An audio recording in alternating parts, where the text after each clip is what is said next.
Today we are making cornmeal muffins that are easy to meal prep and perfect for ready-to-go breakfast. I start by whisking 2 eggs to combine and adding the rest of my wet ingredients. I'm using full-fat yogurt and some olive oil.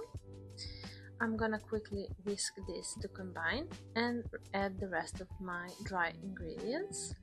I'm using a mix of cornmeal, buckwheat flour and regular gluten-free flour. Then I'm adding some baking powder along with some salt. I'm gonna finally mix this together and then add a little bit of cheese. This is completely optional, so if you prefer you can omit the cheese, or if you like you can add more to it.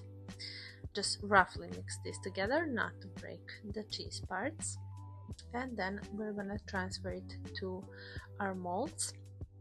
In this case I'm using my silicone molds, but you can use any tray or any mold that you prefer. As you can see, I spill everywhere, so I'm gonna quickly remove that just so it doesn't burn in the oven.